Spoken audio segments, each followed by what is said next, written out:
எழுப்புதலுக்காக நாம் காத்திருந்து ஜெபிக்கும் போது கொரியாவில் அக்கினி பற்றி எரிந்ததுன்னு சொல்லி ஒரு புத்தகத்தை நான் வாசித்தேன். கொரியாவில் தான் உலகத்திலே பெரிய சபை, ஒரு சபையில் 10 லட்சம் பேர் இருக்காங்க. அல்லேலூயா சொல்லுங்க. அந்த கொரியாவில் எப்படி அக்கினி பற்றிப்படுதுன்னா, அந்த பாஸ்டர் 4-5 பேரை வச்சு தான் ஆரம்பித்தார். இந்த டிபி பிடிச்ச வியாதினால் பாதிக்கப்பட்டவர் தான் பால் யாங்கி சோ. அவர் சின்ன வயசு தான், 25 வயசோ 27 வயசு இருக்கலாம். அந்த யங் மேன் அவர் மருத்துவமனையில் அவர் கஷ்டப்பட்டு போடும்போது ஒரு அம்மா அபிஷேகம் பெற்றவங்க ஆஸ்பத்திரியில் போய் ஊழியம் செய்கிறாங்க. அப்படியே சந்திச்சுட்டு இருக்கும்போது இந்த பால் யாங்கிச்சவர் அவர் என்ன செய்யணும், வியாதியில் கஷ்டப்பட்டார். அவர் விசுவாசம் கிடையாது, பாஸ்டம் கிடையாது, அபிஷேகம் ஆரம்பத்தில். அப்போ அவர் இந்த வியாதியில் செத்துட்டு இருக்கும்போது இந்த அம்மா போய் சுவிசேஷம் சொல்கிறாங்க. அந்த வியாதி பரவனாலும் பரவாயில்ல, போய் சுவிசேஷம் ஊழியம் செய்கிறாங்க. நீங்கள் அப்படி செஞ்சீங்கன்னா எழுப்புதல் தன்னால் வரும். கரங்களை தட்டி கத்திர ஸ்தோத்திரம். அந்த எழுப்புதல் வந்தால் தான் நம்ம போய் சொல்லுவோம். அவர் முதல்ல என்னன்னா இயேசுநாதரை பற்றி சொன்னோன்னே பிடிக்கல அவருக்கு.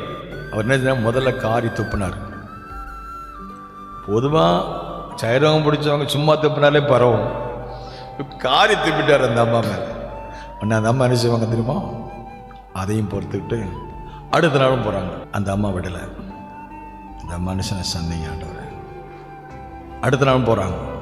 போன உடனே அவன் மனசில் நேற்று தான் அந்த அம்மாவை துப்புனேன், இந்த நேத்தான் இந்த அம்மா அவமானப்படுத்தினேன், இந்த அம்மா மறுபடியும் வந்திருக்காங்களே, அப்போ இவங்களுக்குள்ள ஏதோ ஒரு விசேஷம் இருக்குது, ஒரு அபிஷேகம் இருக்குது.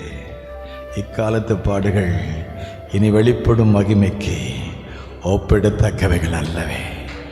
உள்ளத்தக்க ஆவியானவர் பேசினார். நாம் பேசுகிறது முன்னாலும் ஆவியானவர் பேசுவார். நம்மளை திட்டுறவங்களா இருக்கட்டும், நம்மளை அடிக்கிறவங்களா இருக்கட்டும், நம்மளை மோசமாக பரியாசம் பண்ணுறவங்களா இருக்கட்டும், தொடர்ந்து ஜெபத்தோடு போகும்போது கர்த்தர் காரியங்களை மாற்றுவார். காரியம் மாறுதலாய் முடியும்.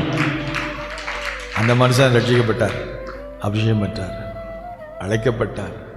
ஒரு தேசத்தில் ஒரு அமெரிக்கன் மிஷனரி மூலமாக பயிற்சி பெற்றார். 2 பேர் 4 பேர் 10 பேர்னு ஆரம்பித்து 10 லட்சம் பேருக்கு ஒரு பாஸ்டராக மாறினார். அவர்கிட்ட கேட்டாங்க, ஐயா இந்த 10 லட்சம் பேருக்கு பாஸ்டர் இருக்கீங்களே, இவ்வளோ பெரிய சபைக்கு எழுப்புதல் காரணம் என்ன?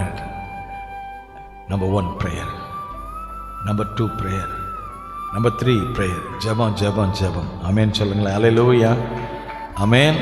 நான் ஒரு நாளைக்கு 4 மணி நேரம் ஜெபம் பண்ணுறேன். என் மக்கள் ஒரு நாளைக்கு 2 மணி நேரம் ஜெபம் பண்ணுறாங்க. Praying pastor and praying people growing church. ஜெபிக்கிற பாஸ்டரும் ஜெபிக்கிற சபையும் வளர்கிற சபை. ஜெபிக்கிற தாயாக, ஜெபிக்கிற தகப்பனாக, ஜெபிக்கிற ஒரு போதகனாக, ஜெபிக்கிற ஒரு சபை மக்களாக இருந்தால் ஒரு எழுப்புதலை கர்த்தர் தன்னால் கொண்டு வருவார். கரங்களை தட்டி கர்த்தரை அல்லேலூயா.